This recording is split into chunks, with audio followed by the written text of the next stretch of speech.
The Bostonian is Matt Perrault. This is our city. The book is Dave Sharapan. Pay him. Pay that man his money. Together, they are the Bostonian versus the book. You covered 12. I covered. Follow the show on Twitter at Boston versus the book. How do you like them apples? Bringing you the best insight on sports betting news, Matt and Dave's daily picks, and an entertaining and unfiltered dive into the sports betting industry. Here's Dave Sharapan and Matt Perrault. And here we go.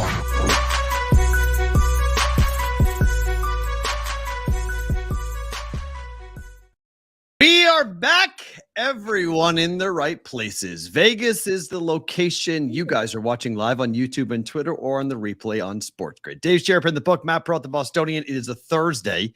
We are on YouTube, Dave. Thank you. We are good. How are you? We did not plan the black, but we just, welcome to Thursday. Welcome to Thursday. Yeah, you look good in black and gold. Probably going to have to get used to wearing that in the fall when the Steelers are good and the Patriots are not. But I'm just saying. Tom Brady's helping out Mac. We sure? Oh, Brady's mentoring my young pup. It's beautiful. I don't even know how that came about. Doesn't he own part of the Raiders? Like, what is he doing? Oh, him and Devin McCourty are hanging out with Mac. It's great. Everybody's hanging out with everybody. Did you see that white party? True. Everybody was at that white party for Fanatics. I didn't get the invite. Even Grant Williams, who got sent out the next day, he was hanging out with Celtic players, and then see ya. Right. He got chucked. Wonder if he knew.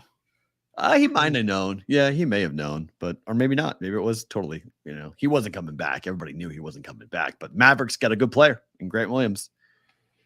We're not talking about NBA free agency, are we? There's not a lot to talk about besides being really mad about Dame Lillard. I mean, I've never heard of a guy calling and tanking his own trade market. It's a different type of world, man. Sometimes agents are full of shit too. True. True.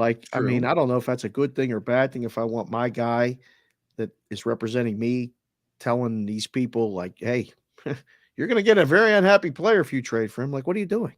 It's weird, right? I mean, teams are running away. I mean, Boston has now put it out there that they're not interested anymore, so they're walking away. Not that they ever really were in the market, but Portland's not interested in getting, that they want to send him to Miami if they can, but Miami's got to have the best offer on the table, and right now the offers aren't good. So, right. I mean, Portland can just hold on to him and be like, "You're playing for us." They don't have to trade him. He's got 3 years left on his deal. He's the one that signed the contract.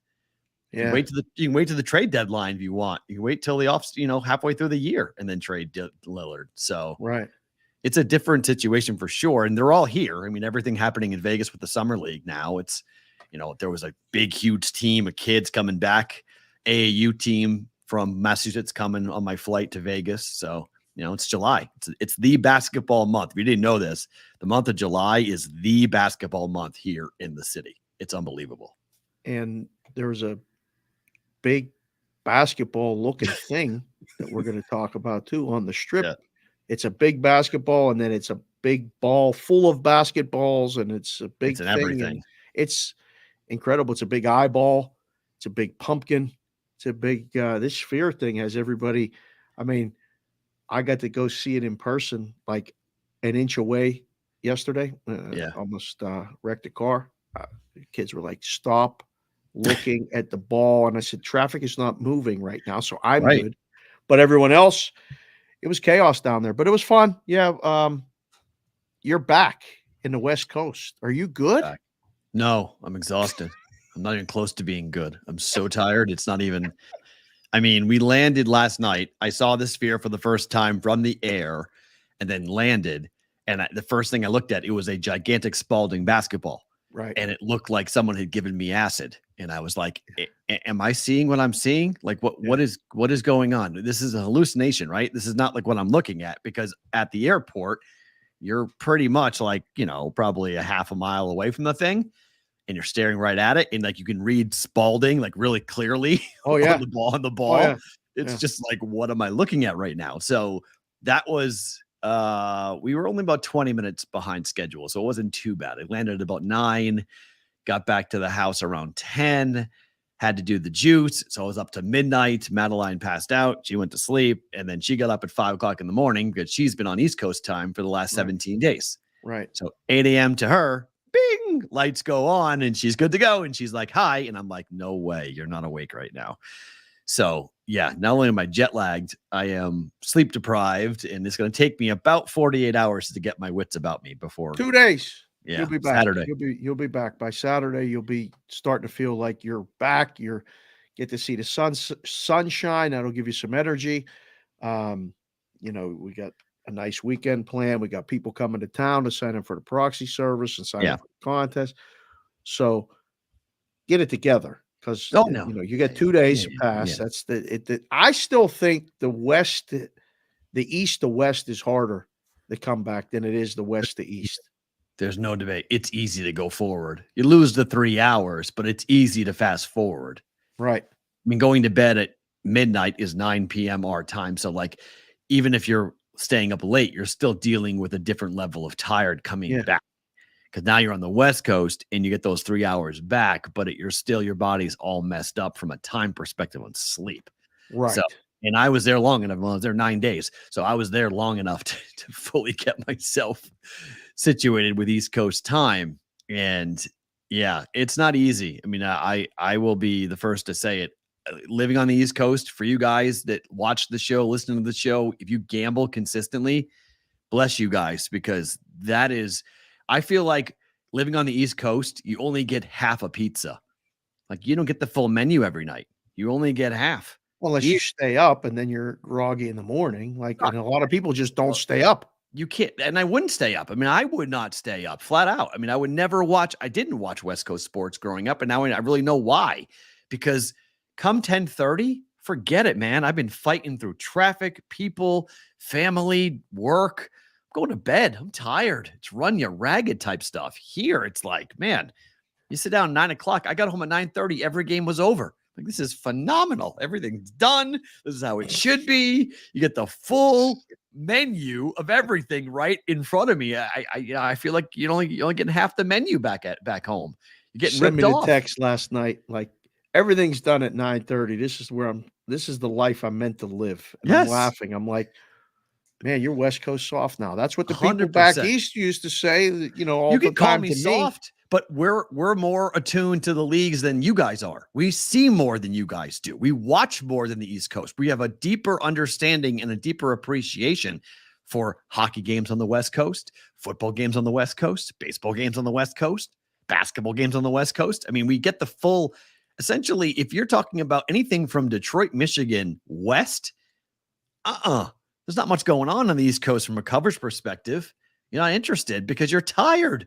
Even if you're a baseball nut. What about the people in the Midwest? I mean, they get the best of both worlds. They'll tell you their time zone is okay. They do. No? I lived there for multiple years. Right. I get their point. It's not actually true. Mountain time zone. What station were you at in Iowa, by the way? And what city is it closest to? Des Moines, Iowa, KXNO. Okay. And people in Iowa. KXNO. Yeah, 1460 AM. Okay, and people who were in Omaha heard 590 a ton in Iowa. I had a really big Iowa presence before I ever worked in Des Moines. Oh, because you were in Omaha first. Yeah, in 590 at the time, I don't know if it still is, but it's the 6th largest single radio signal in the country. Say that fast 3 times. Right. Hit 8 states. Okay. Because someone asked me,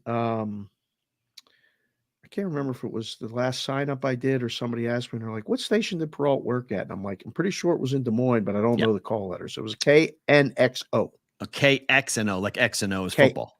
Oh, KXNO. Okay. Yeah, like X and XNO. The symbol is X, K, and then a bunch of football scratches. So that's where they came up with the call letters for 1460. It now has an FM repeater, but Big Sports 590 is where I was in Omaha. Now it's ESPN 590.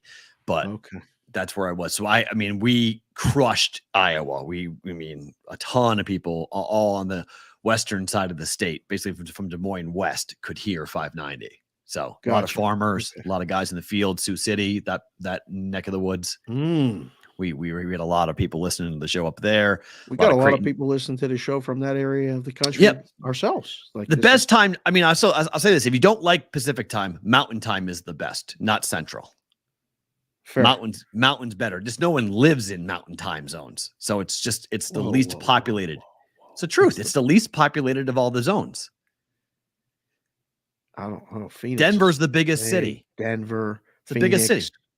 Phoenix is, I'm not putting Phoenix in the Mountain time zone. Phoenix is its own wonky island. Like, stick Phoenix away. What? They're confused. 6 months out of the year, they're one thing. 6 months out of the year, they're another. Yeah. They're the wonkiest, weirdest city in the entire country. Like, they're not Mountain time zone. They're not Pacific time zone. They're whatever the hell they want to be, basically. Are you aware we're talking to a lot of people in Arizona right now? That's fine. I'm just saying. I love Phoenix. First day back, you're besmirching a whole city, the fifth largest city in the States. I'm going to nail everyone today. So just buckle up, put your hard hats on, and we're going to work. We're going to work.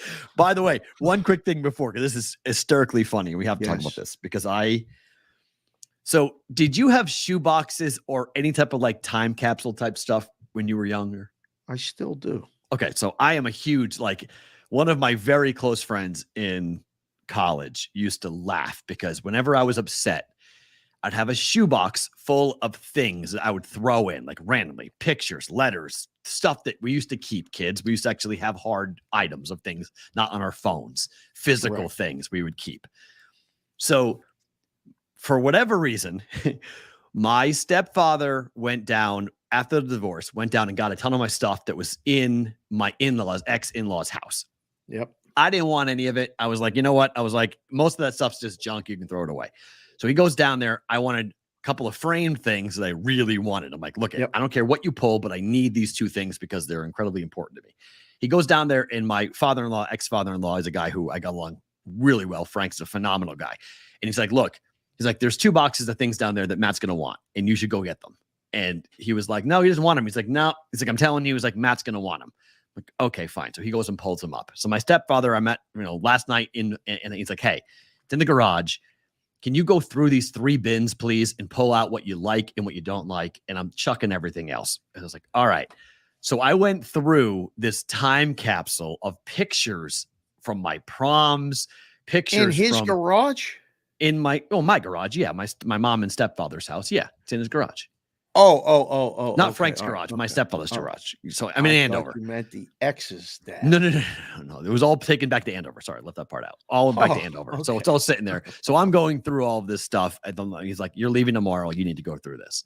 So I'm going through all these different, boxes of pictures and stories. And Madeline's getting a whole life lesson of all the women I've dated in my life. It was phenomenal. She's like, "How many girlfriends did you have?" It's like, hey, quite a few. So we're throwing different women I've lived with and different people. Like, I lived with 3 women before I got married. So,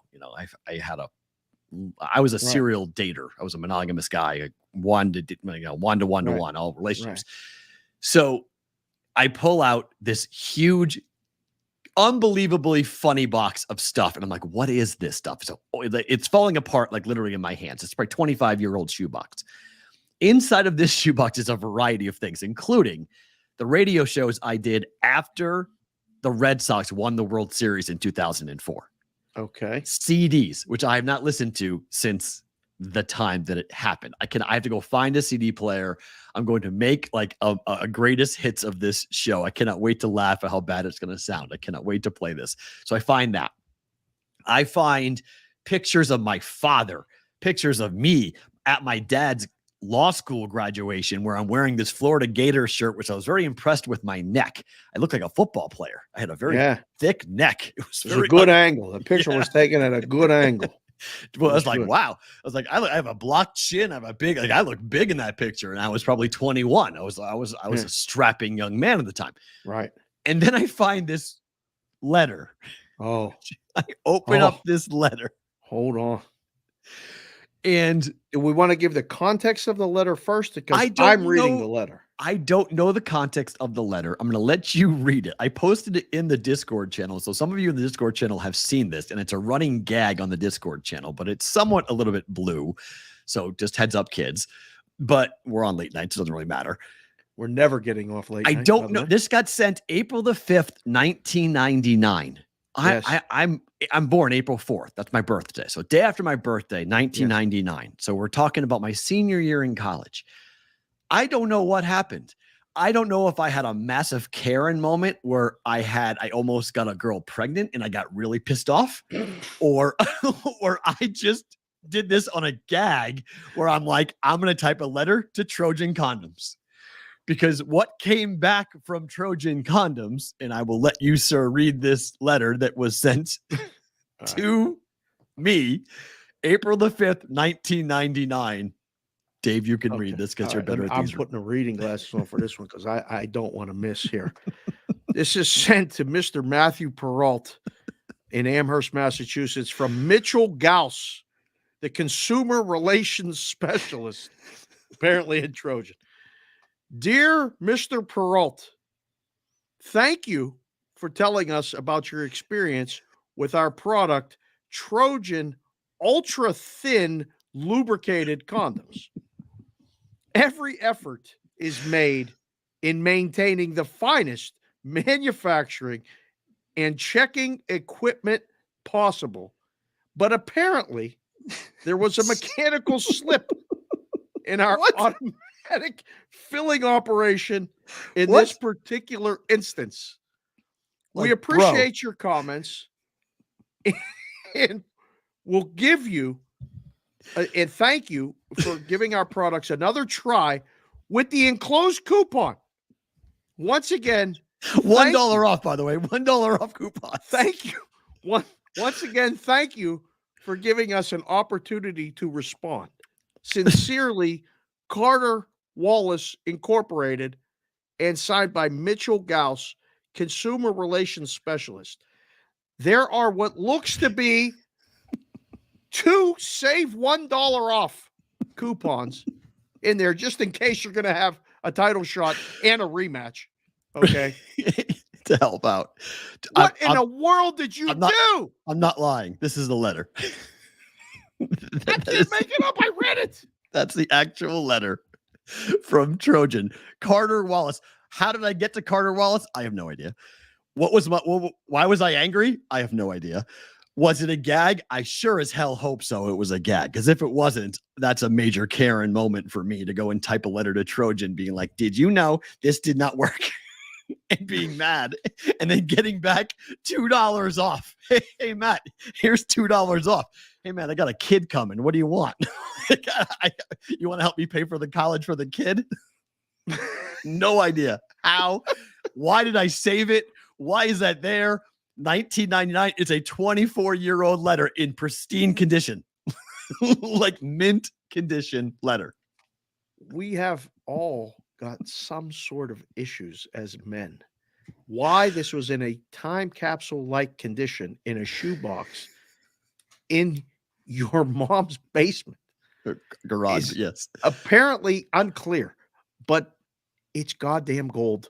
And I'm so glad that you have it and did it, because you sent it to me because I didn't see it. I was like, and I said, he's like, no, we're reading it the first block here. We're reading this thing in the first block.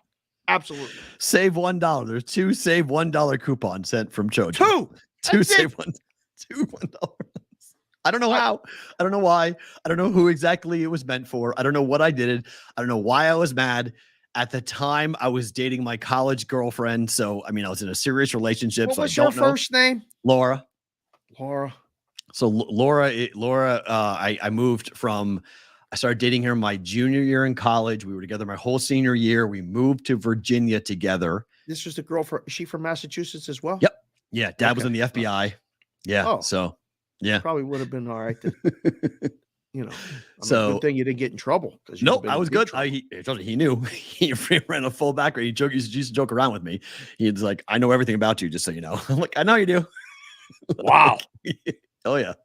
So it was funny. So we moved to Virginia, and I went to Charlottesville. She went to Northern Virginia. That's why I ended up, after I stopped being a play-by-play guy, I went to stay with her for 6 months or 4 months, whatever it was, in Northern Virginia, in Old Town Alexandria. At her parents? Nope. At her apartment. Moved in with her. Okay. And then I got the job in Alabama, and the two of us moved to Alabama. She moved to Anniston, and I moved to Huntsville, which was a I mean, that was the girl that I was probably going to marry. Like it was pretty much on that level. But then my career, her career, it just didn't work. She wanted to do big things. I wanted to do big things.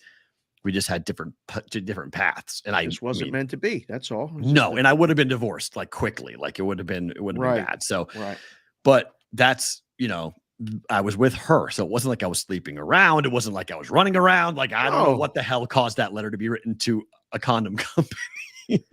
I'm wondering if she made you write the letter. Nope. Doubtful. Definitely something I would have done. Definitely me. And I can't even say that. You're right. I'm not going to throw her under the bus. Like 100. Yeah. If I was pissed off, Perrault thing. Yeah. If I was mad, if I legitimately like found a defect or something, like a hole or something in there, like that is something I probably would have done in 1999. It's just the fact that I kept the letter makes me feel like it was a joke.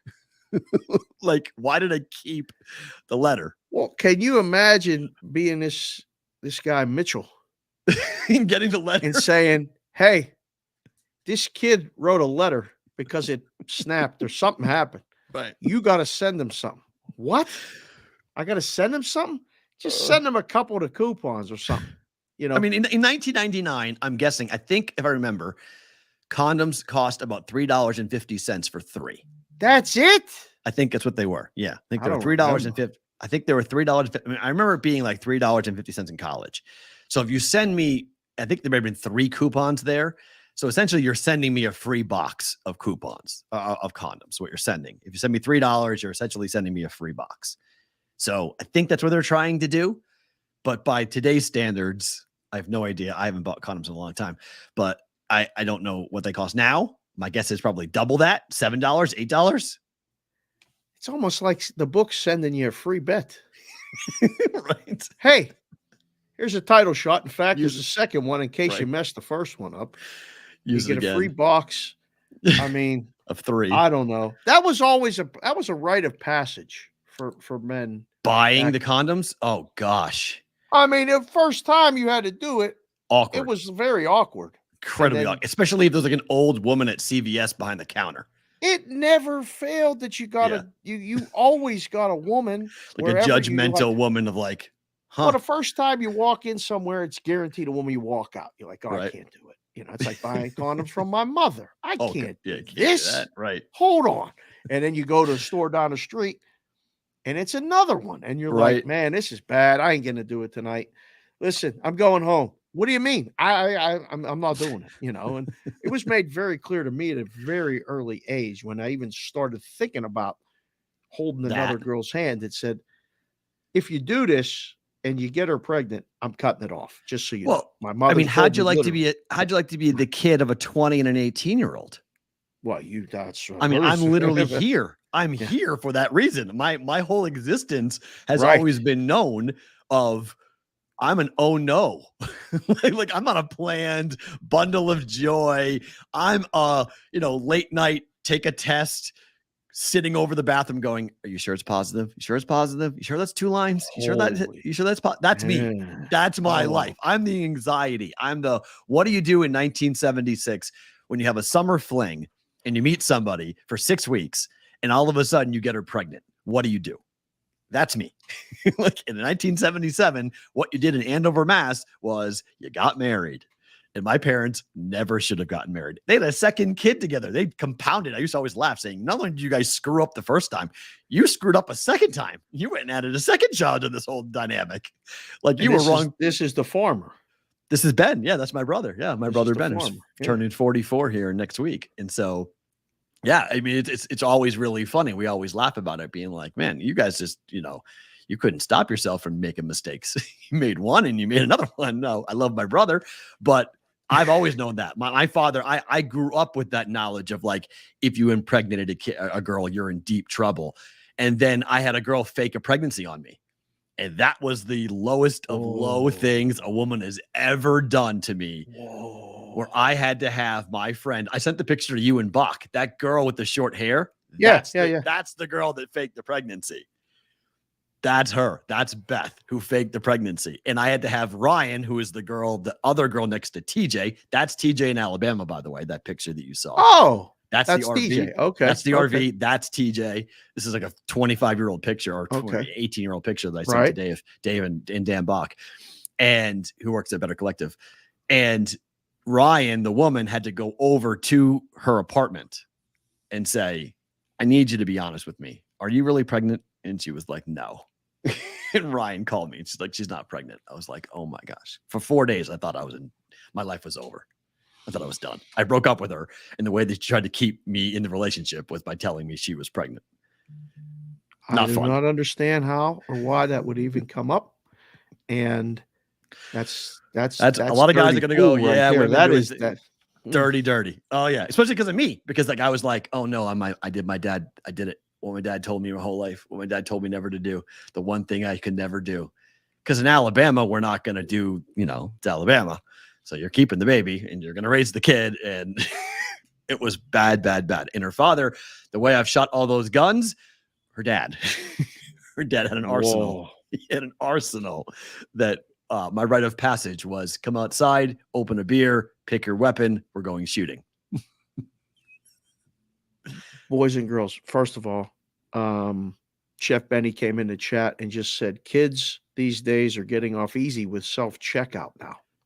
Yeah, true. This is very true. You can just go to the counter. Oh, yeah. 100%. Although they're behind a locked usually thing, so you still have to ask. You can buy them on Amazon. You can buy it now. Online. They bring them right. They drop ship them right at the house. Goes into your house. You don't got to worry about anything now. I don't want to sound like the old guy, like whining and complaining about walking to school in the snow and all the other stuff. But go buy it.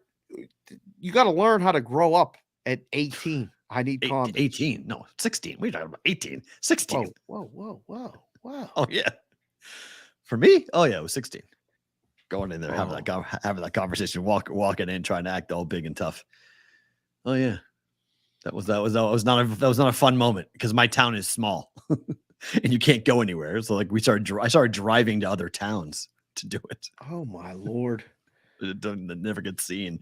You get seen by like your neighbor, your mom's friend. You walk in. Hey Matt, what are you doing? Like you're in front of the you're in front of the wrong part of the pharmacy. You're not supposed to be where you are. You remember walking around like this, like, hey, where are you going? Right. Where am I? And meanwhile, you're looking to scout out to see if anybody sees you. You're not big looking because you know where they're at. Family planning, right? Those big letters. Yeah. You walk in, you're like, and because I mean, in the beginning, I think they were behind the counter for a while. Oh yeah. You couldn't even get them like just off the thing. You had to go get them, behind the counter. I mean, it made it even worse. We used to sell them at my dad's store. It was always a treat when someone would come in and they would get me and like, hey man, can you get me the condoms? I'm like, sure, no problem. Come on. Gotcha. Yeah, gotcha. It's fine. Like, try to make them at ease. But I mean, that's one aspect of it. How about when you're a girl dad, hasn't started yet, but at some point, I know I have for the wife and the entire house is buying the feminine products. That is Hall of Fame material. I love doing it. I don't like doing it. I love doing it. Oh my, you're a glutton for punishment. Oh yeah. I mean, because you go in and then you act like you don't really know what you're doing. But you have very specific orders because they come with wings, without wings, heavy flow, low flow, all these things. I've become a pro at all of it. No. So I go in and say, what are we doing here? I need this, I need that. And they're like, where are these at again? Like which ones? And I pretend like I know nothing just to have a day with keep it going. Yeah. Keep it going. Okay. Speaking of keep it going, let's keep the show going. Let's go. Get away from that topic. All right. We have a rain delay going on right now. Yep. Reds Nationals. If I'm giving you a better to book it number of 9.5 from a total with the over, how do you feel about Reds Nationals? Has the game resumed? It was in a rain delay like 20 minutes ago. It has resumed. Second inning, 0-0. Okay. Top second or bottom second? It was rain delay came bottom first. Which is so annoying, by the way, if you're a fan. The game starts. Because like the game starts, you watch, 5 outs, and then they go back to a delay. It's raining. They don't play baseball in the rain. I know, but it's annoying. Don't start the game then. Wait for that to pass and then start. It wasn't raining when the game started. than it What part of was. this aren't you understanding? It's annoying. I don't like it. You cannot play baseball in the rain. True. It's not fun for anybody. Screws up the whole bet too, though. Screws up the Yeah. flow. But over 9.5. Not Reds are the number one team on the road to the over. Yeah, they are good to the over. 26 and 17. Let's see. What's the pitching matchup? Williamson against Gore was what was supposed to be the starting rotation, but not sure. Williamson's got a 5.82 ERA at home. Right. Sorry, on the road rather. And Gore's got a 4.75 ERA at home. Yeah, it must still be in a rain delay. Everything's off. Okay. Can't see anything. Okay, so they're still delayed. All right. So Yeah, they got through an nothing's inning. so. They got through an inning. So you like over 9.5, or do you like the under with the rain? I have no opinion. I didn't Right. even look at the game. I figured it was already done. Right. I didn't know it should have been mostly done by the time we got on the air. It should have been mostly done. Yeah, I Should've been figured through it the was seventh inning. I saw it on the rundown, and I was like, all right, we'll just pass right by that. Kind of. No, the rain delay put it I'm in getting there. a text from the cigar guy right now. Yep. Steve, he's texting me. I know. Wants, He's in town. We're gonna go see him. he I'm gonna wants go to see do him a Saturday. show. What is he talking about? I'm not doing He a wants show us to with go him. down. He wants us to go down and do the show from the cigar event. And I was like, there's no way. It's Thursday. It's too late to do that. But I'll come down and shoot a bunch of social media clips and interviews, and we'll have some fun stuff for us. Exactly. Yeah. Yeah. We can We'll do that. do some social on Saturday Oh. for you. So we'll take care of you.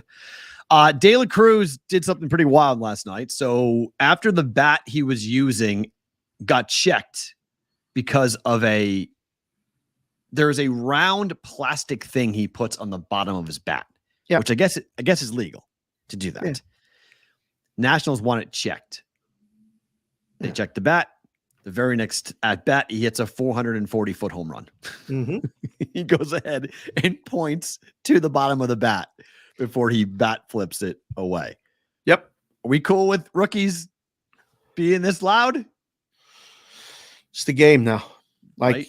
you knew what you were doing when you checked the bat. Yeah. You know what it is. It's that, I forget what it's called. We were talking about it last night with the kids, and they're like, Daddy, did you see this? It checked his bat because he had, damn it, I forget what it's called. Somebody in the chat put it in there. It's like a little thing to help the handle. And I don't know if it's the measuring thing too, because there's a product that you use to measure the bat speed and all this other stuff. So it's the knob. It's a knob cover basically. It's essentially it's an empty sensor cover on the knob of the bat is what it is. Yep. So it's nothing from a performance standpoint. It's a plastic sensor that they put on there that he likes for whatever feel of it. And it's the umpires ruled it's perfectly legal to have it. Yeah. So It's fine. bat was in play. There's So- no questions. You know all what good. it is Yeah. in the dugout for the Nationals. You're messing with him. You're trying Yes. to play the mental game by challenging it and taking a shot. It's a home run if it's not. So if it's not illegal, so it's already a home run. It's a free shot to mess with him, get him off his game. I get it. Didn't work. You open up the door because then the guy hits the next one further and does that. I thought Right. it was cool, but I'm good with it all because I see how much fun the kids are having with it. Mm. When we're coaching softball, as long as you're not totally disrespectful. I didn't think that was totally disrespectful, but it's different to the old guys who were never allowed to show any sort of emotion. Baseball's changing. Oh I yeah, think I for the like it. better. I like it. I mean, Right. but you're going to catch one potentially in the rib cage. Like you just have to know like that there's different people are going to take it differently. Some people are going to take it and be like, okay, we tried to do that to you. So you did it back to us 1 for 1. We're good. Other pitchers might not take that the same way. And they may ask him to wear one and just here comes Fine. a Just let it fastball in the go. rib cage. I saw the Davey Martinez interview afterward, and he's Mhm. like, yeah, the guy's got 2 weeks in the big leagues and he's going to do that. I don't know. It's constant backhanded comments that, Right. I mean, as a player, as a coach, as someone on the game, like you just got to let it roll. You take your shots when you can, and then you absorb the shots when they come at you. It's Right. like this show. It's like us with all the people in the media that Right. we do this stuff with. You roll. Take an opportunity, see it. We're coming. I don't know. I come through the door, barging through the door, give you all the shit I can get. And then when it comes back to me, like it did yesterday on the Twitter Spaces, and Jessica got on the Twitter Spaces and started besmirching me, I got to take it. I mean, they it's loved it. The chat oh, loved it. They loved the it. chat loved it. The brigade loved it. They loved it. Yeah, They're all in yeah. on it. They Oh had a yeah, ball. they wanted. I told her they want a segment. I mean, like, listen, She should come on. be careful what you ask for. But Why? It'd be don't bring great. her on. Stop. Why not? What? Put her on every week. Let's do it. Oh, It'd be awesome. Jesus. What are you doing? The doctor's office. Let's go have a prescription. Let's go. Let's. Oh my. Oh, it'd be God. great. Jess's Oh. prescription to fix whatever. We could have all sorts of fun conversations. How to fix sports. How to fix the world. Her and Kylie are in New York City. Okay. Right now. Right. They How to fix the landed subway. in Newark. They flew across the country on the red eye last night. I dropped them off. I got the other two at home. And I'm not babysitting. Like somebody took a shot.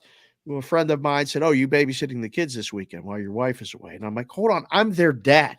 Right. I babysit them every day by being their dad. Right. So, like, just because Jessica is gone, everything's going to be Right. fine. I'm not babysitting. Fair. Like, please."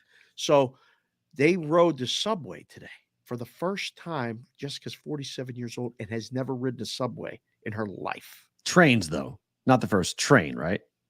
She ain't.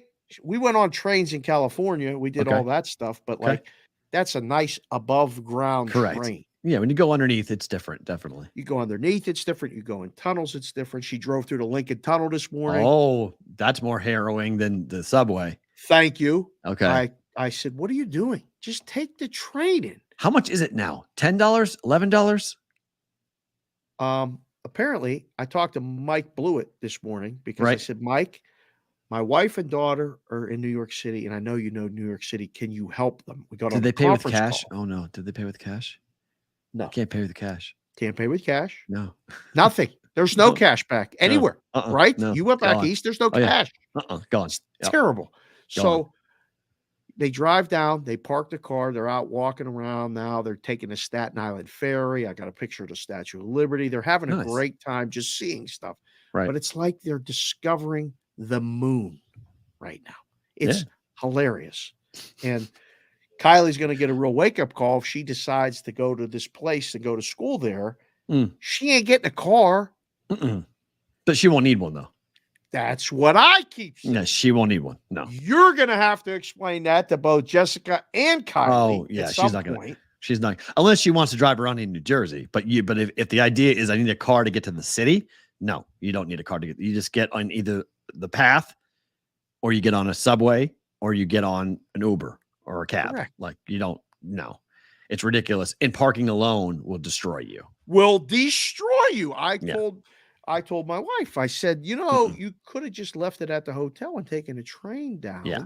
And it's not far. Because we don't cross do public. the river. We don't do that here. Public transportation in Vegas. They're trying to with the Boring Company creating the Tesla tunnel, and now they're expanding the monorail and everything else. We have horrific public transportation here in Vegas.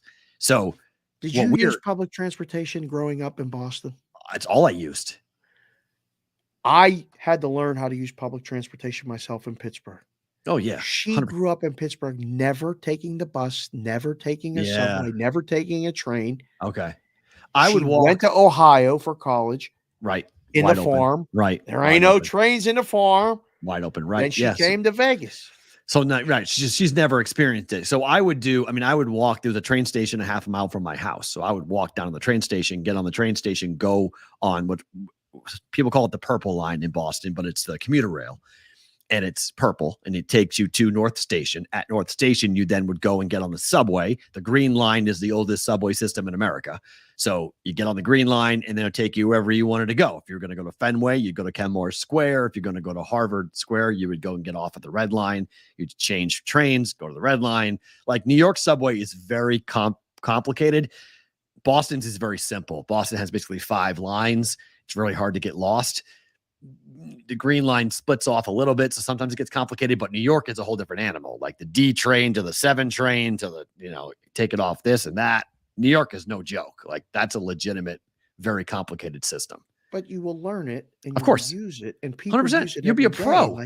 day. There's that old adage, right? Of like, go to New York, leave before it makes you too hard. Like, but you have to, but going there, experiencing it is such an incredible thing. Like living around the city and being a part of it will change. Coming from Vegas, Times Square will be a boring thing to her. She'll be like, this is stupid. But the other stuff will be eye-opening around the city. Just the sheer number of people will be eye-opening. You guys heard my wife on the Twitter Spaces. You got to know her in about 15 minutes. She's a New Yorker in that edge. She got that razor sharp, and my oldest has the same. She'll be fine with all of that. Yeah. But it's a little bit intimidating when you don't know what do I do, what train, but like the Lincoln Tunnel, somebody who knows, put in the chat how much it is to go through the Lincoln Tunnel. I think was it's stunned. $20. Yeah, I was stunned. Like when I went back, I don't know how many years ago, it was like 5 years ago, the last time I went through it. And I was like, how much is the tunnel? And they were like, it was like 16, 13, 15. I don't know. It was an obscene amount of money. I was like, I remember when it was $7. I thought it was a lot when it was $7 and it was cash. Now it's all those, little transponder things where you just drive through. And then you get the bill later and you're like, yes. Holy what? Yeah. And like, now Blewett told me there's a congestion tax or a congestion fee. If you drive into the city, you got to pay this in New York. And I'm like, resort fee. What is wrong with you people? It's the same thing as we're charging resort fees except for cars. It's the same. It's the same nickel and diming that's going on all over the country. So yeah, that's not crazy. All right, Marlins tonight going for their 4th straight win over the Cardinals to go for a 4-game sweep. Now Perez, I love this kid for the Marlins, but he has been was roughed up badly in his last start. On the road, though, he still has a ridiculous 1.01 ERA at home. Marlins bet the streak. Did you see the way the Cardinals lost that game yesterday? I did. The pitcher threw it away, literally. I put it out on the Twitter, which I'm still using, by the way, for now. We'll get to that in a minute, whether it's Twitter or Threads or this Blue Sky or whatever other nonsense somebody's coming up with. Use them all. It's great. Yeah, that's awesome. More is what we need. Yeah, that's perfect. Use them all. I like apps. But the first thought was somebody put in there, the pitcher needs to be investigated because he airmailed it so far over Goldschmidt's head. A walk-off ground out to the pitcher. I don't remember seeing it, although somebody brought up a LaTroy Hawkins incident when he was with the Cubs. Apparently happened the same way. I wouldn't bet stolen money on the Cardinals. Yeah. It is bad. I mean, complete caca. So I don't know. I mean, again, I feel like it's a cheap price. I thought it was a cheap price yesterday on the Marlins, and it got there. I feel like this is like coming in a little bit late. Like, how many bullets are you going to dodge? You're supposed to lose that game yesterday if you had the Marlins, and you won. Right. You're going to dip your toe back in and take another shot. It's only minus one. What do you got? 122 on the graphic. Yep. It's up to 1. Oh, wow. So this is fun when they're like this. There's numbers anywhere from minus 119 to as high as minus 125 right now. Okay. So you can find the best price. Dog or favorite on that. I don't want the Cardinals now, ever. Forget it. You want the Cardinals? I'm on the Marlins money line. Yeah. The Rays have lost 4 straight. Phillies have won 2 straight, taking the first 2 on the road against the best home team in baseball. Yep. Can they complete the sweep? The kid they got on the mound going today is pretty damn good for the Phillies. Yeah. Yeah, why not? The Phillies are getting hot. The Phillies are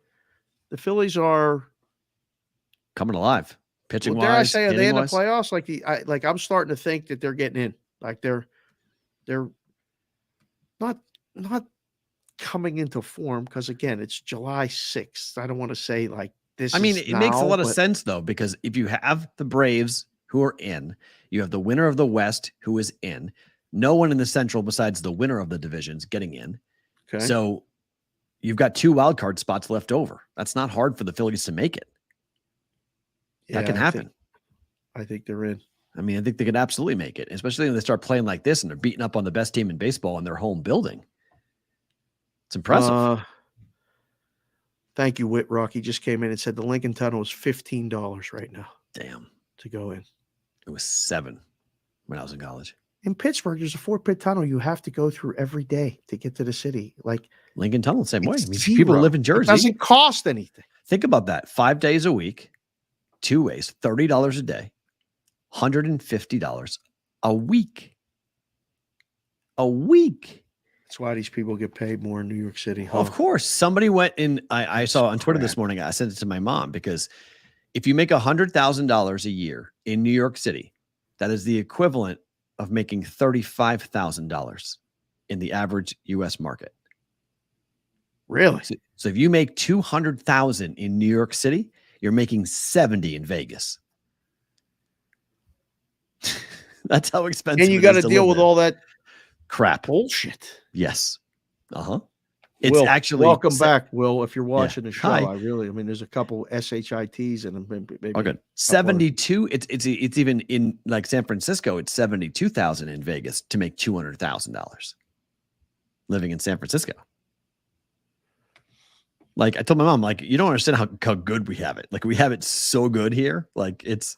Did you find yourself making that case for a various number of subjects? I mean, like, well, because so you have to say something. My uncle David, who lives in Phoenix, unbelievable house in Phoenix, like ridiculous house. He's in a ridiculous house in Maine too. He wants desperately to get as many of my mother's sisters and the woman he's married to buy into the idea of retiring in Phoenix. Right. So he's using me as ask Matt. It's not just me. You're the bait. Matt. I'm the stopgap. I'm the confirmation he needs. Yes. When it's been raining in New England, and I'm not kidding you, it rained 7 of the 9 days I was there. It was constant, sticky, humid, 65, 70, and raining is the worst with 85 to 95% humidity. Awful. So he would look at me and go, "Hey Matt, what's the temperature in Phoenix right now?" And I'd say it's 105. And he goes, "What's the humidity?" 13%. What's it like here? Big difference.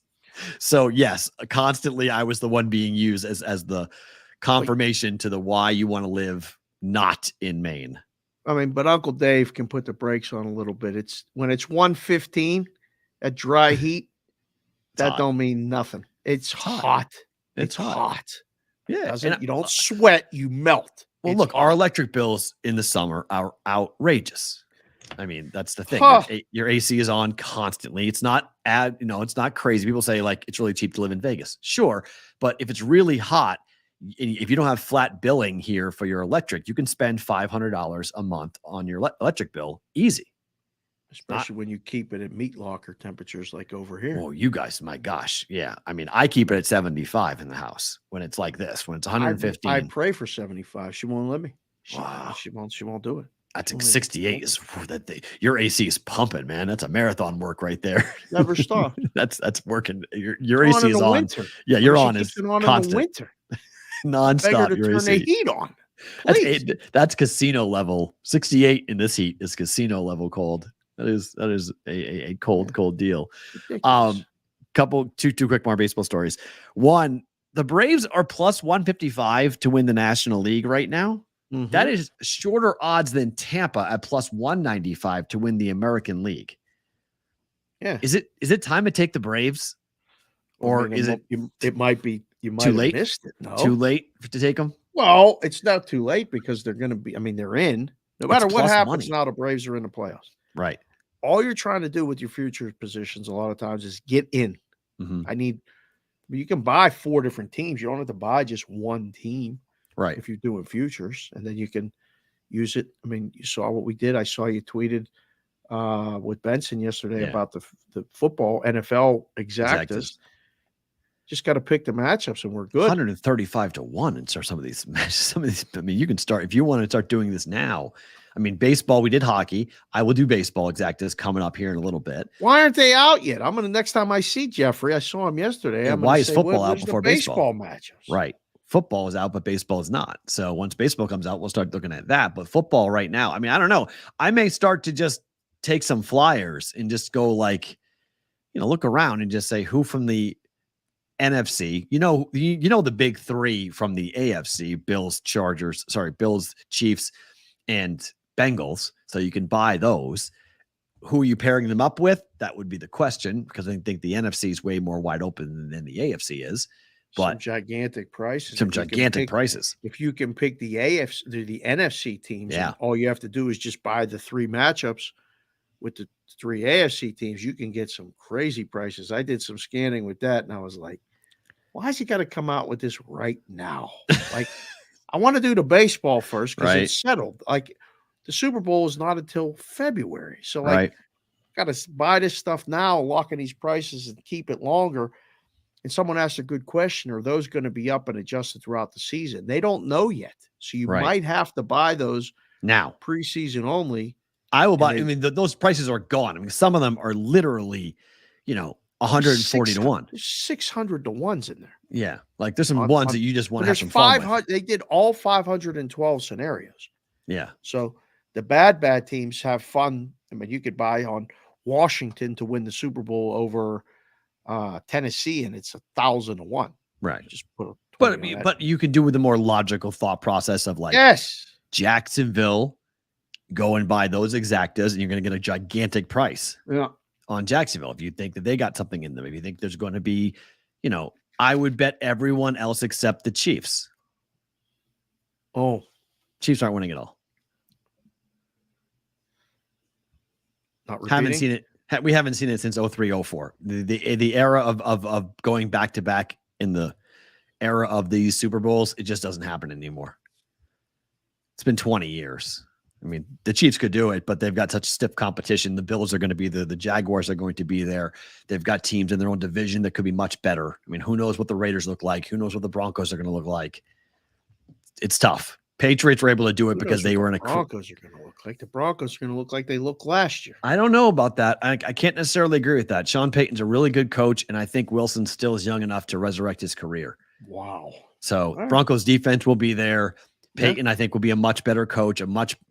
He knows how to run a system. He knows how to get guys ready to go. I could see him having very quick success. I could see it petering out fast, really good start, and then things blow up. But I think he could present a problem for Kansas City.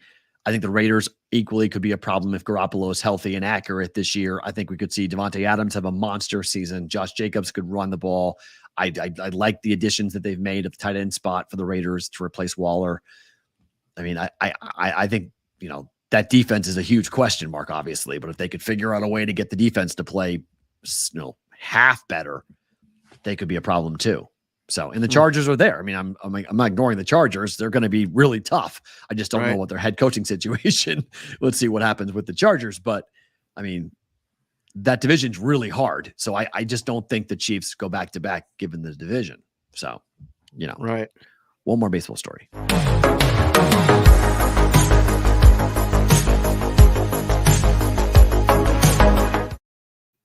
Tawny watch for today. We were talking about this a little yesterday on the Twitter Spaces, where there was an article that came out, and a Baseball Insider was talking to a team executive that will be in the Ohtani sweepstakes, either at the trade deadline or in the offseason, trying to pay him. And it was a $60 million a year deal for 10 years. And the executive said, "You're too low." Then this morning, the Orange County Register came out with this little nugget saying the projected annual salary for Shohei Ohtani next year is $70 million a year. It's awesome. You can project the numbers to be whatever you want. You're dictating the market. This is great work on his agent's part. Yeah, 70 million. That's how many teams' payroll right now is below 70 million a year? I think, I know if the A's are for sure. Yeah. Yeah. I mean, you can Google teams' payrolls and see how many teams total are less under 70 All right. So million. here is your payroll tracker. Yep. Right now, Go from the bottom up. only two. Orioles A's? and the A's. Who's the first one? It's Orioles. Wow. 68 million. Playoffs. Yep. Wow. 68 What's the million. Pirates payroll? 76 million. Same as the Rays. Yeah. The Pirates and the Rays, same payroll. Yep. Different results. A little bit. Reds we're are at getting there. 90. Reds are at Uh-oh, you're frozen. Snap your fingers. First freeze of the return show. Come back, Perrault. 5, 4, 3, 2, 1. Oh, he's Hello? back. Okay. Hello. Yeah. Hello. Yeah. 6, you're 7, back. 8, 9, 10. All right. We're still up. You're We're back. still up. Okay. Yeah, so we have the Reds. The league average is 161 million. The Angels payroll is $217 million this year. Yeah, you can't complain that they're not paying people. 200. The Dodgers is 227. Yeah, they're competitive payroll wise. He doesn't have to go over town. And the go Mets to the are Dodgers. 348 million. It's my favorite stat of the whole thing. I love it. $348 million versus $60 million. It's great. I love it. That disparity, that is an unbelievable number from a disparity standpoint. It's hard to argue that they're playing the same game, right? It's really difficult. But again, it doesn't matter. I think Shohei would look great in Pittsburgh. I think he would look awesome in the City Connect. Look at the City Connect tab. The Phillies are more likely to get him than the Pirates are. They're at 242 million. Man, whatever city he goes to on the East Coast owns it. Like Pretty it much. is forever. That's why he's not going there. Oh, I mean, the Dodgers at 227 and the Angels at 217. That's including Mike Trout, obviously, with the Angels and the $500 million they gave to Mike Trout. I'll be so curious what the Dodgers move would be, because if you add that, they're getting into the territory of the Mets, which is $300 million. well, they'll probably let some drop off. Right. You know, Trade I mean, Mookie Betts or let something. They're not moving Mookie. If the Mookie's staying, where's Yeah. Mookie going? What are you trying to trade Mookie Betts for? You already did that once in Boston. Let him go. They'd have to go ahead and trade it. So I don't know. That's a lot of money, man. Close that site with the payroll. Yeah, you froze again. Close that site. Payroll's It's causing angst with your feed right now. Close that site. We don't like it. All right, so we're done with that. Close it. But yeah, so $70 million a year for Shohei. CBW just came in and said, "Don't forget to hit the thumb." I forgot to say it at the beginning. And the guys. bell, hit too. Hit the like button. Don't forget that. Hit the like button. Yeah. Our funny story of the day. We'll talk about Vegas here for a little bit. A couple stories involving Vegas. Britney Spears allegedly tried to get an autograph of Wembayama last night here at NBA Summer League. Did you read the article? I did. NBA security, Spurs security, didn't know who she was. He backhanded her. Slapped I don't think her. he did it on purpose without seeing it. I mean, he went like this, like get away, and kind of caught her. He's probably tall. He is probably tall. Security guard. Probably big guy. See all these tall people walking around town. It's crazy. Would you put Britney Spears in the category of being a Victor Wembanyama fan? It's kind of odd. Have you heard the Wembayama song? I have not. Is it good? Amazing. It's amazing. Amazing. We played it on Cash Considerations. Okay. I insisted Doobie put it in the board. I tweeted it. Wembayama. I don't want to get us in trouble with copyright here. Yeah, careful. But it's 4 words in the song. Wembayama, go Spurs, go. Oh. A mariachi band jam. It is an absolute jam. I'm playing it every day. I'm excited about Wembayama and the Spurs. They've taken ownership of it. Now, you've been to the casinos with these people and celebrities. They want to be low key. People come up to them. Apparently, there was a crowd. Yeah. Brittany saw the 7'5" guy. Said, "I want to take a picture with him." Everyone was like, comfortable. Everyone like, Brittany's on it. How did Brittany become a France basketball fan? I said, you know what? Her kids could have been, because he was the first pick in the draft. She has a son, may have watched the draft and saw the first pick in the draft, and then saw the guy and said, "Mom, that's Victor Wembanyama." And she's Brittany freaking Spears. Like, in this town, no one tells her no. She goes wherever she wants in Vegas. She owns this place. And the security guard stopped her. Was like, "No, ma'am, sorry." I wonder if she dropped like, "Do you know who I am?" line. Brittany's lost her fastball, clearly. I've seen it in the casino. Everybody's the same. For the workers, it's like, look, I got to do my shift and I got to get home. I don't care if you're Britney Spears. I don't care if you're Victor Wembanyama. Get away from everybody. You're a normal person in here. Get your chips, get your whatever you're doing, and kind of that's why people, I think, like to come here in these celebrity statuses, because they're kind of just like everybody else. Yeah. But I mean, you ain't got to hit her. I mean, like, what are you doing? Britney fans are big They're big mad today. They don't like this. They're very mad. You Well- hit the queen. The way that article read, it was an accident. He went over to apologize, and then she filed the report with Metro. Right. Yeah. Because she's like, wait a second, that guy's an NBA guy? Yeah. Whoa. We're filing a report. Yeah. I don't know. Or maybe her management heard of it and said, no, we're not letting this lie. Like, we're going to make a big deal of this, or who knows where it went. But a police report was filed that Britney Spears got backhanded, slapped by NBA security, Spurs security, trying to get a picture with Victor Wembanyama, who, by the way, will be on, I guess, tonight on ESPN, because they're making the announcement that the Las Vegas Final Four, or the NBA Final Four, will be here in Las Vegas for the NBA tournament. Because we need more shit here. Yes. I love it. I love it. This is going to be awesome. I hope that they treat the tournament seriously.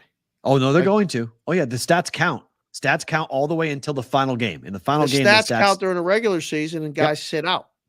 Correct, but it's going to be one of those things where there's money incentive. There's money incentives. Eventually, it'll come with draft picks and playoff seeding potential. This is what Adam Silver has wanted to model the NBA after the Premier League for years. This is the beginning of it. Oh, like, he would love to regulate teams if he could. Bring them up, bring them down. Like, there's rumors that's what the G League's going to be. The G League's going to be the Champions League. NBA will be the Premier League, and teams will go up and down. That's how you stop tanking. Like, that's the big, if you want to talk about the big Machiavellian picture of what Adam Silver is trying to create, that's what he wants. He wants to mimic. He wants to copy soccer and create the NBA like that. So if, like, okay, you want to lose all your games, that's fine. You're regulated. You're playing in the G League now. Relegated. Yep. You said regulated. Relegated. Relegated. Same difference. Whatever. Yes, relegated. It's not the same difference. I know. It's like annals and anals. It's one little sound not off. that bad, but a little different, right? But yes, drop them down. Say you are no longer part of this, big boy league. I love it. Right? I'm just thinking about some of these guys. Think about it. The Washington Wizards would be gone. Like, you'd be now playing against the G League Ignite. Playing against the Vegas Ignite. I would love, like, when a major market is bad, like the Knicks. Hell yeah. You got to hold yourself accountable. Look at the Patriots. If the Patriots miss Rapid City on the next road trip, right? If the Patriots miss the playoffs this year, they're eligible for Hard Knocks next year. What do you mean? You have to miss the playoffs to be eligible? 3 years in a row, I believe it is, to be eligible for. You can't say no. Might be 2 years in a row. But I just know there's pressure on Belichick to make the playoffs this year. I think it's 2. Yeah, it's 2 years. Miss the playoffs 2 years in a row. 3 years in a row, you're eligible. You can't say no to the NFL for Hard Knocks. So the Patriots could be on Hard Knocks. What a silly rule. Well, it's because guys like Belichick will never ever do it. So if you're winning, the Steelers will never do it. The Steelers will never do it unless they miss the playoffs 3 years in a row. Then they're never going to do that. So they don't have to worry about that. So the Patriots have to make the playoffs this year in order for that not to happen. So it's a little bit of some pressure there on that. Wow. These are your pictures. So it's perfectly clear. These are Dave Sharapan taking pictures. Yes. Of the Sphere. I saw this in person. Get ready to be freaked out, people. If you're walking, driving, flying into Vegas and you see this. Look at that thing. How do you feel about that? Like, it is a bloodshot eye, something out of Pink Floyd's The Wall. What? That is a enormous, I believe it's a 40-story high eyeball. It's gigantic. Why has it got to be bloodshot? That's what Kendall asked. It's freakier looking. Well, it moves. Like, course. The eyeball moves. It like looks this way, Of looks course. that way, and it's bloodshot. So it kind of freaked Kendall It looks out. like She's something "Why from does The it have Wall. to be Yeah. bloodshot?" The movie from The Wall when the guy's got the eyes Yes. pried open. That's what it Yes. looks like. That's what it is. It does. It's a actually- wall that's eye. good one. Yeah. It's completely Pink freaking. Floyd in there would be amazing. Oh God, that's coming probably. And then you've got, it changes. Yeah.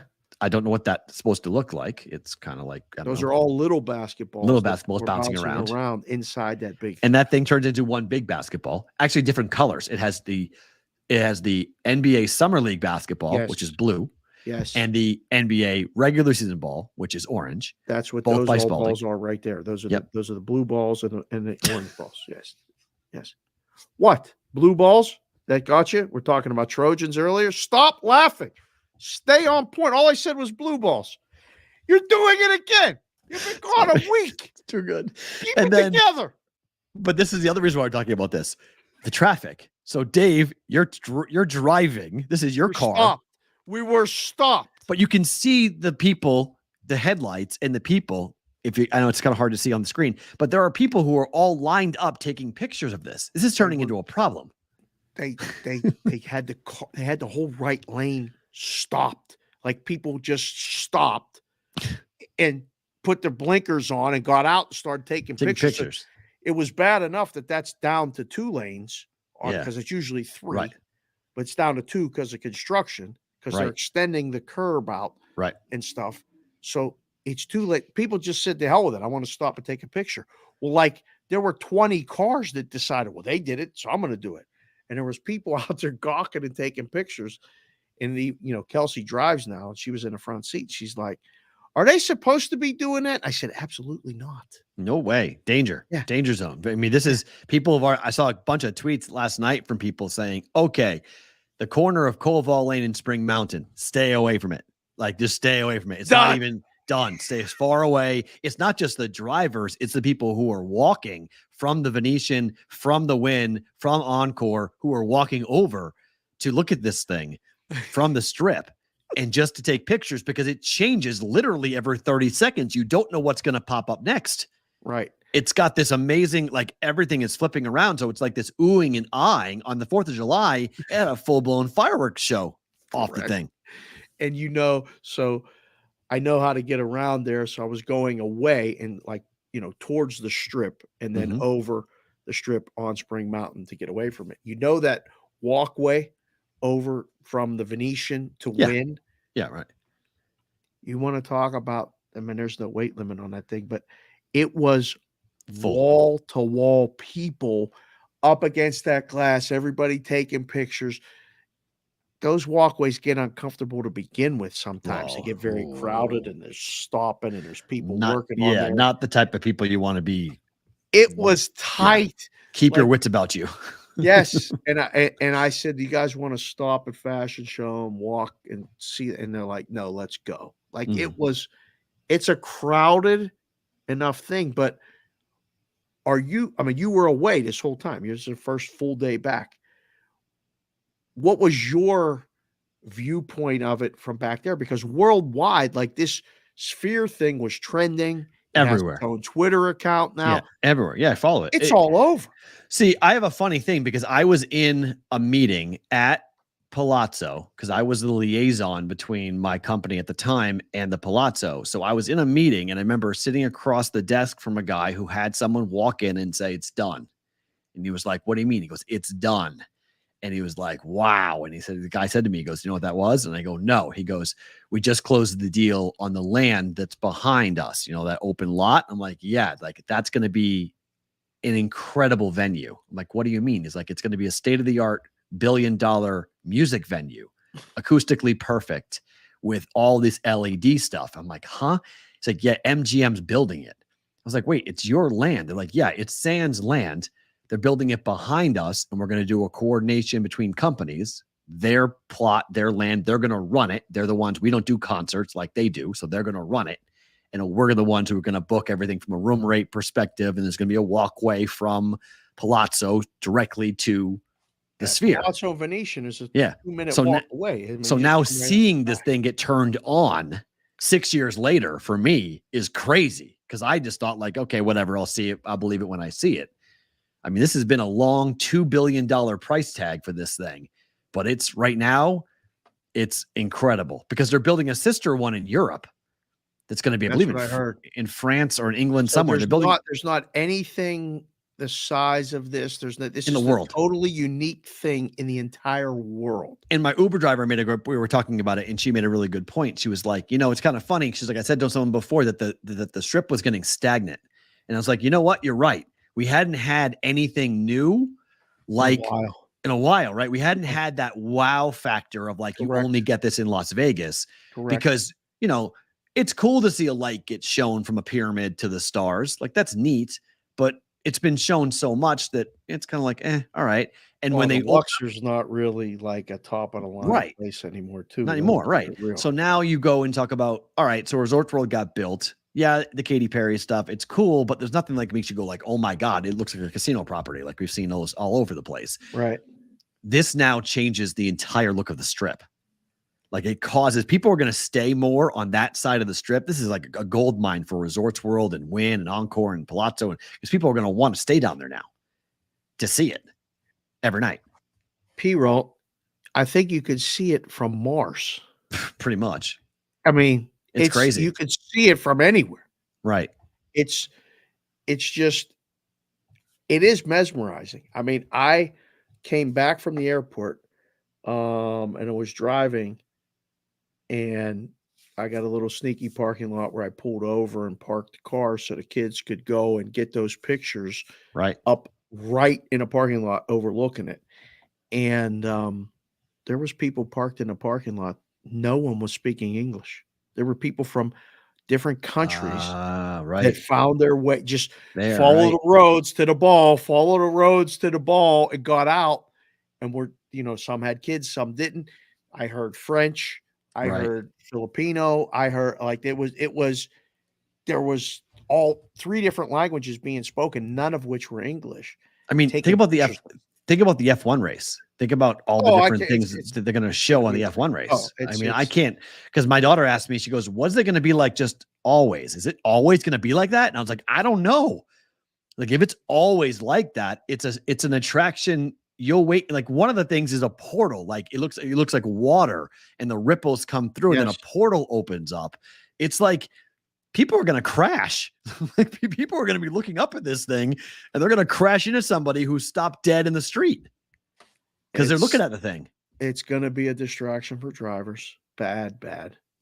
The F1 simulation that I saw, it's going to be amazing what it's like. The drivers are doing simulations now to be ready for the overwhelming light sensation that a night race is going to bring with it. It's not just the ball, but the ball's they're going to drive around it. The turn is around the sphere. Koval. Yeah. So they're going to, I mean, you're going to have to stay on track. They're going to be going very fast, but drivers like normal people, I mean, it's going to be very hard to not get distracted with it. It's a great part of, you know, improving that, you know, further north end of the strip. Yeah. I mean, between that and then the Fontainebleau is going to open up and it's a revitalization of that side of the strip. But this thing is like nothing I've ever seen. No, it's unbelievable. It really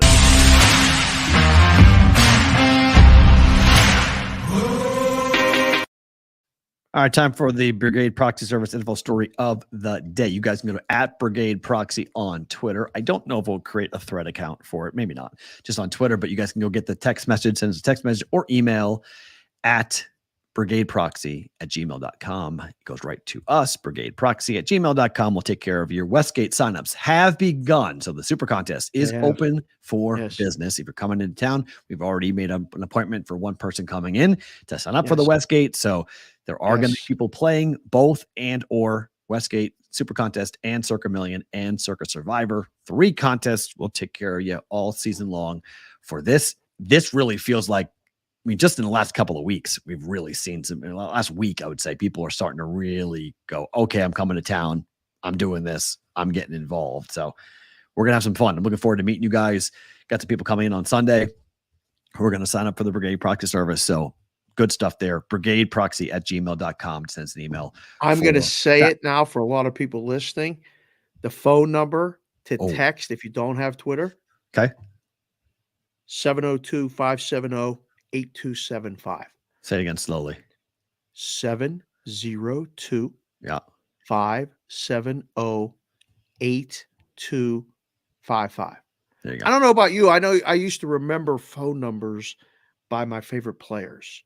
Oh, yeah, for sure. Yeah, right. So we got 702-570 John 55. Stallworth. Jerry Olsofsky. That's for the Pittsburgh people. They'll know exactly. Okay. All right. Sure. Well, who's your 82? 82 for me? 82. Boy, that's tough. Who would be my 82? People in the chat watching the show live, if you're not, you should, but at Boston versus the book, the @ symbol at Boston versus the book. Like, subscribe to the channel. You'll get the notifications when we go live. We got a nice crowd in here right now. Stalwart. 82-55. 82 is tough. Jason Witten. Now, see, that's ridiculous. Like, how are you going to remember the phone number when you got Jason Witten as your guy? Not disrespecting Jason Witten, but I mean, do you know when you think Jason Witten, you think 82? Put in who your 82 is. 82 is tough. That's a tough number, man. Right? 82 is a tough number. Not a lot of 82s. That's a lot of 81s.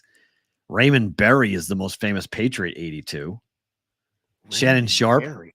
The kids have no idea what you're talking about. They think it's an ice cream flavored Ben and Jerry's. Raymond Berry. What the hell are you talking about? So there you go. All right. The NFL today or yesterday announced they have extended a deal with a data company for in-game wagering. Now, yeah, I know you love this story. That's a genius. What a great deal.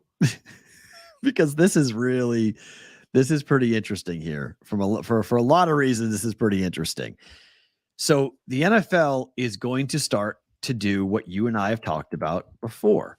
They're going to allow different streaming services to enable betting on their applications.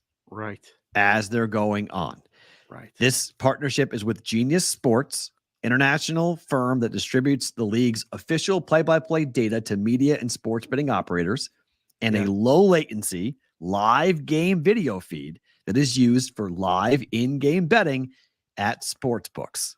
Where's my glasses? The low latency game feed powers the NFL Watch and Bet platform, which allows customers in the US and Canada to view games on participating sportsbook apps. Caesars Sportsbook was the first to launch the Watch and Bet last season during select NFL games. The official data feed fuels in-game betting on the NFL, including player props, micro betting, and same-game parlays, and it's also used during NFL broadcasts. Genius Sports says it powers over 98% of the legalized U.S. betting market. Are you done? Yes, I'm done. That's great. I knew you loved this story. Oh, that's awesome. Yeah, I saw it. I already saw it. Somebody sent it to me before you put it in the rundown. All right. And I was like, the best part about this story is that the company's name is Genius. And they figured out how to get geniusly involved in this and get the deal extended to 27. 28 through the 27-28 season. This is it. Believe me, this is amazing. Do you still think Amazon's not going to be a book? Oh, I don't think so. Oh, I do. I don't think they're going to be a book. They may be a streaming service. I mean, with betting options, games to have somebody buy in, or they're going to buy somebody in might be a partner. They're going to take money. Yeah, they're either going to buy into a book or a book's going to buy into them. But their Thursday night football game is going to do this. We'll see. And then YouTube TV, YouTube TV is going to do this. I don't know. I think you're starting to get real pushback between football fans and betting people. Right. And, companies are listening. Like, they don't want to, it's too much. And people are starting to really go, you know what? I don't need all this betting stuff. I don't need people talking about the betting. Right. If I want to do it, I'll do it. And I'll do it with the privacy of my own phone or my own device. You flashing it in front of me and putting it on. I don't know, but it's a genius deal. It's a genius deal. And it's low latency. And yes, they're trying to drop. I mean, they're trying to. Yeah. Well, of course, that's the whole everybody's trying. Like they're trying. I mean, but we're 1 minute behind though. Still, so all you have to do is give us the same feed. It's be simple. I mean, the book's got that feed, right? Why can't the people get that feed? I do not understand. I know why, because they're making them pay for it. Right. Just be very aware that what you're seeing is not what they're seeing. It's definitely not what you're seeing at the game. No, they're way ahead of you. They're way ahead of you as to what they've got from a data perspective. That's a problem. I don't huge want this problem. low latency, high latency, no Right. latency. Well, I mean, You know it's what? It's like interesting milk. Do you 'cause here's the drink thing. milk, regular milk, 1%, 2%? Which milk do you like? I do 1%, but do you? I mean, I talked about this last week, but the Biden administration has put this $40 billion plan in place for high-speed internet to every American by 2030. Okay. This deal ends in 2028. This is interesting to me because I'm like, huh. So the deal ends right before 5 ever. years. It's just it's not it's a 5-year deal. They Right. extended it for 5 years. Correct. But for 5 more years, we're still Yeah. going to be in the same problem where people who are in rural parts of the country are going to be way behind everyone else. The over the air may actually be the best feed. It could be the fastest. It could It could at be the least you fastest watch feed. if you're watching locally, if you're watching the game locally, yes, it could be 100%. It could be the fastest feed. Right? That's true. Yes. I So would agree with that. it may For all now. come around. It For may now. all- I mean, I don't know. Well, no, it can't all come around because then it's going to be you would go right back into the same problems we've had before with national networks and how do you get the game of the week and all that stuff. So it still could be problematic. But from a local perspective, you're going to watch a Suns game in Phoenix. Chances are you can be watching a faster feed than if you watched it on your phone or you watched it on your TV. That's true. Locally. Wait till What- they actually somebody dives in and sees the numbers for what all this stuff is actually generating and Well, that's coming. money. We know that. Because they're That's- all going to be disappointed. All this talk That's about coming. the in-game betting and all this other crap. Yeah. You'll see. So we have International Fight Week going on right now in Las Vegas this week. UFC 290 happens on Saturday night at T-Mobile Arena. Bo Nickel had an opponent that was supposed to be a decent challenge for him. The opponent scratched. The guy that they have fed him is a Contender Series hopeful, a guy who is making his debut in the UFC. Mm. As of right now, Bo Nickel is laying minus 2,400 to win this fight. If it closes at that number, Bo Nickel will be the largest favorite in the history of betting in the UFC. How do you make a number like this? How do you even come up with this? $2,400 to win 100. You just put up whatever number you can put up to just make sure nobody bets it. Isn't Literally. every single parlay is going to have it in there though? It won't change the parlay, but it will, another leg. Yeah, I hated these big ones because the worst thing that could happen is somebody comes in and bets the dog. And you're like, we put it too high. We put it too high. Because all you're doing is keeping people off the favorite, but inviting a bad guy or a rhombus or parallelogram to come in and skew the red number. And you're like, we put it too high. I don't think you got to worry about it. I mean, we've seen this now. It's high. He knows The it's highest high. ever. Everybody he knows knows. it's high. Interesting you said that because this guy is a Penn State guy. Bo Nickel is not opposed to talking about betting. Bo, back here to your left. Quick question for you. I don't know if you're aware, but you are currently at least sitting at likely being the biggest favorite in UFC history. The Saturday night, and obviously the situation, late fight, first time in the UFC for him. Like, how's it feel that you this early in your career are making history? It's pretty crazy, it makes sense to me. I think that the math checks out, but for me, it's just about doing what I know how to do and going out there performing to the best of my ability. And it doesn't really matter, again, who I'm facing. I'm just going out there to perform, and I'm ready and prepared.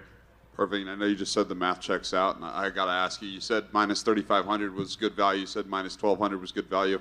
How you feeling at minus 24? Great value. Hammer it. Great value. Hammer it. He's got a future as a content creator in the space. That's all you have to say. Sometimes you can just say there's great value, and you say it enough, and somebody might. I've never heard anyone say the math checks out. Like the implied probability of how many times you would win this fight up against this guy, that checks out to you. You've run the numbers, Bo? I love this guy. I don't like him. I love him. He's playing the game. That's, people say that all the time. Yeah. I've heard it said. I like when it's said. The math checks out. Sure, it does. Minus 2,400. Put it up. The math checks Good out. value. Good. Why not? Put it Good in value. the parlay. Put it in the parlay. Just throw it at the bottom of the parlay.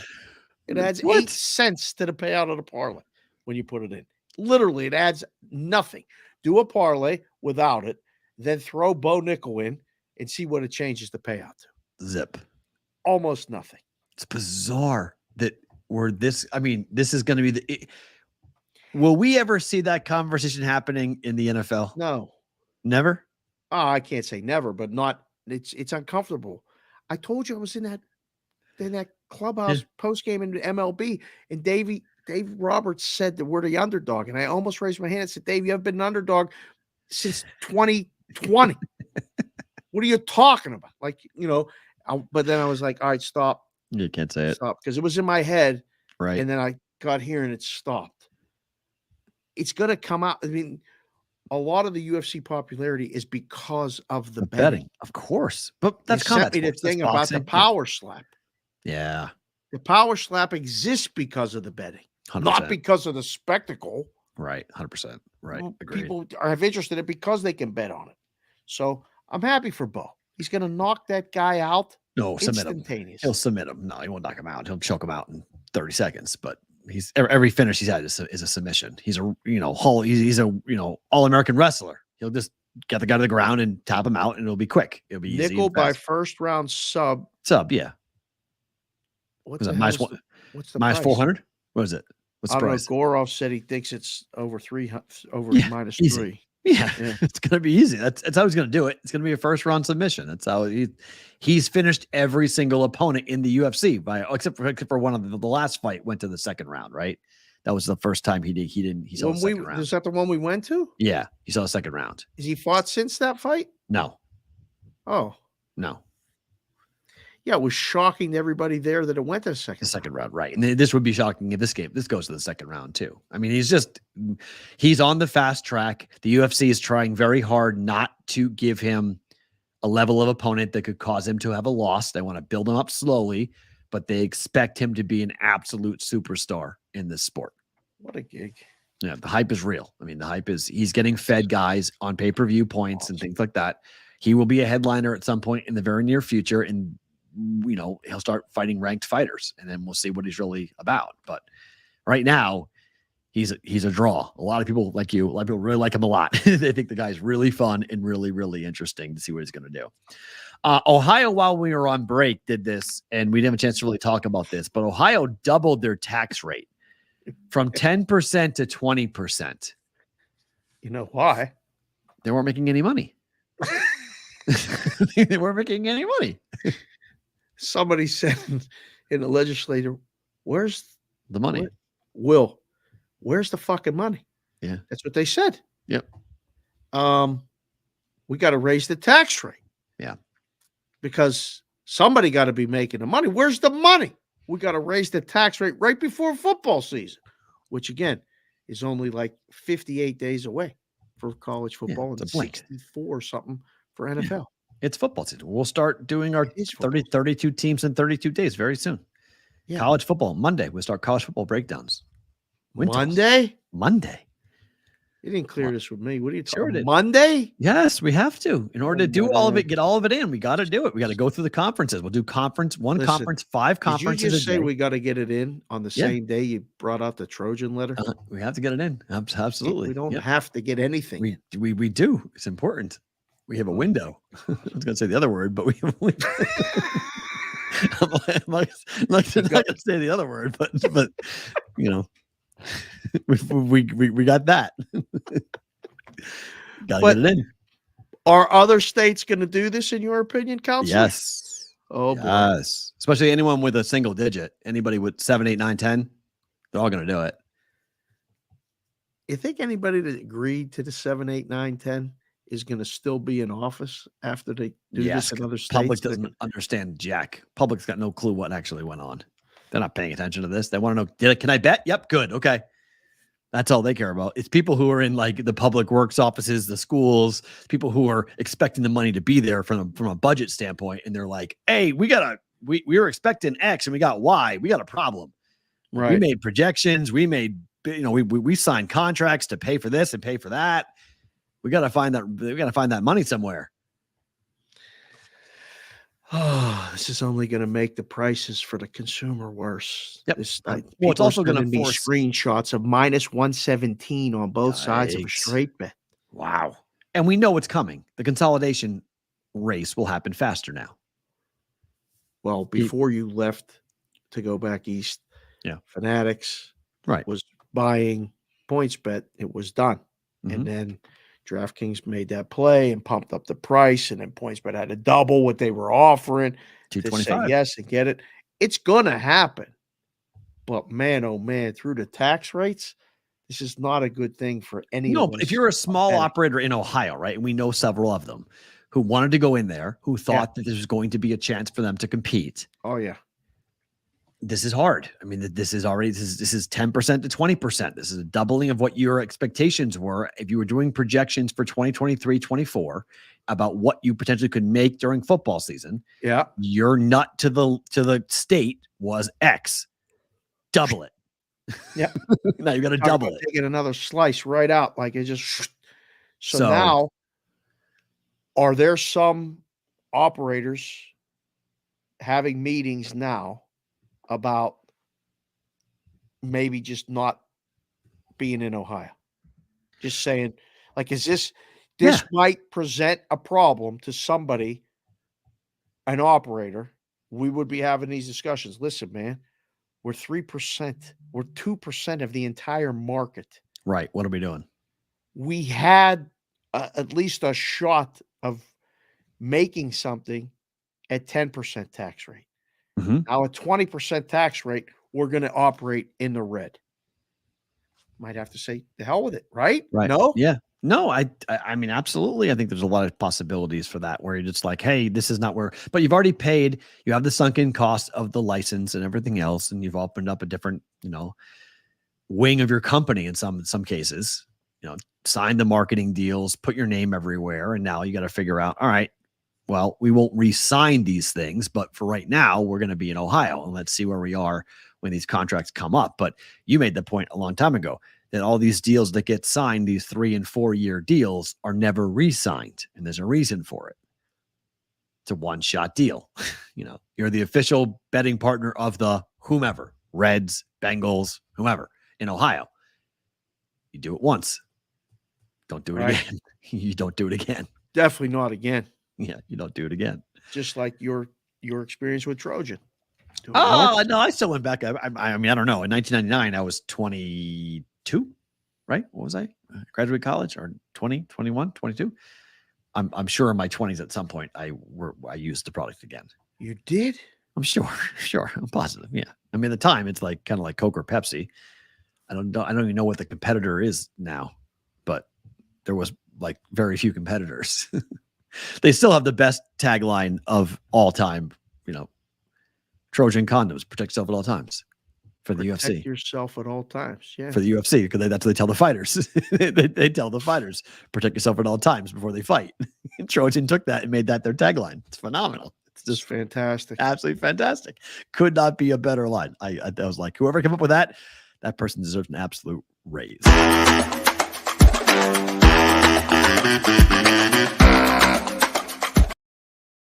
Better book it time. We have no score. The rain delay is now over for the Reds and the Nationals. I'm on over 9.5. So we'll see if that game, where that game goes. I'm on the over. But Marlins money line got minus 130 last night against the Cardinals.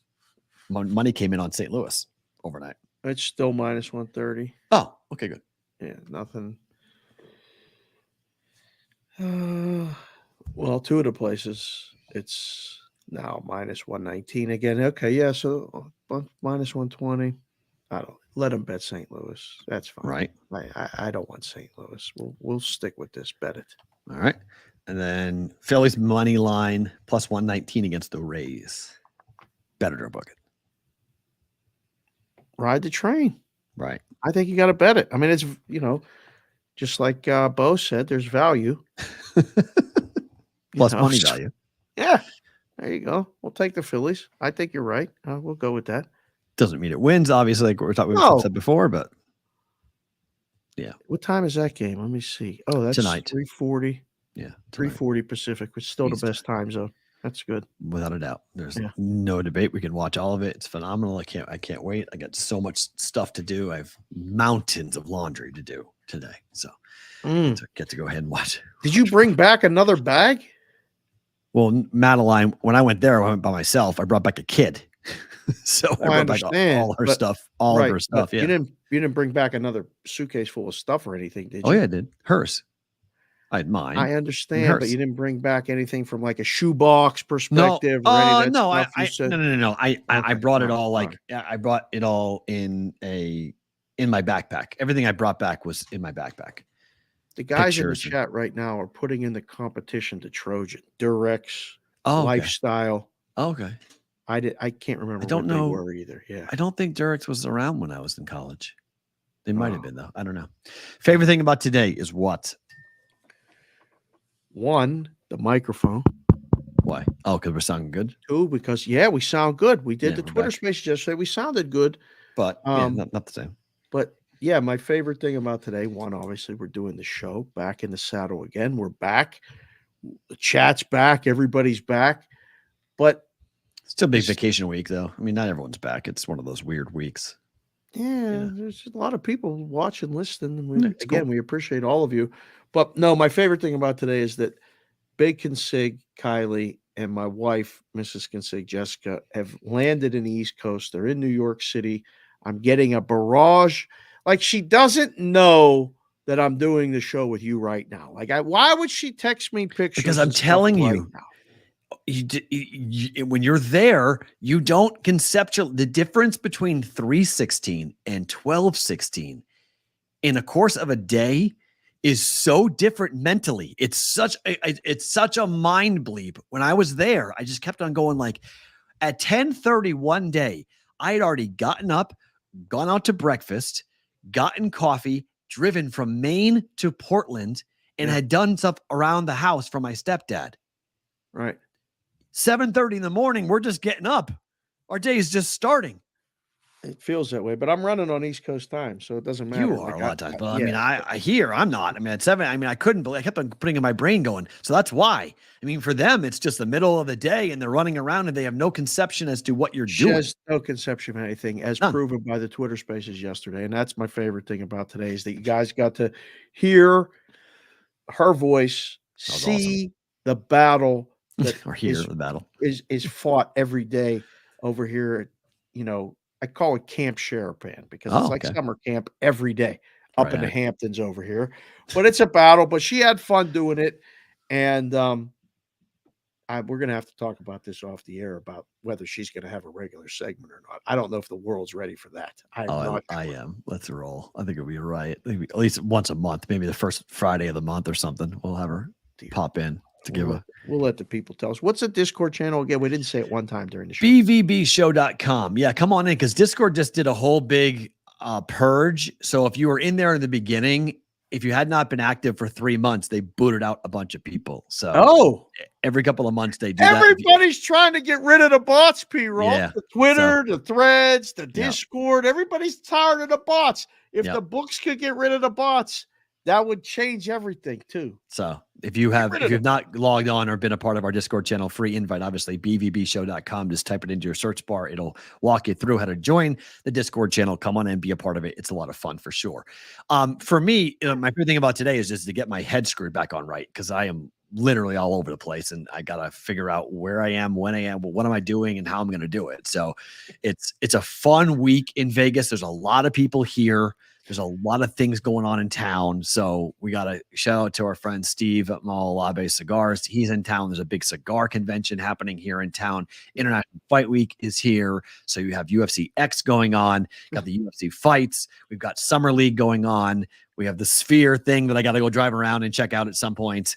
I mean, it's going to be, I can't wait to watch the level of how much toxicity is around that area in terms of not like bad things, but like what's the blood alcohol content and then what's the substance level of every person staring at that thing.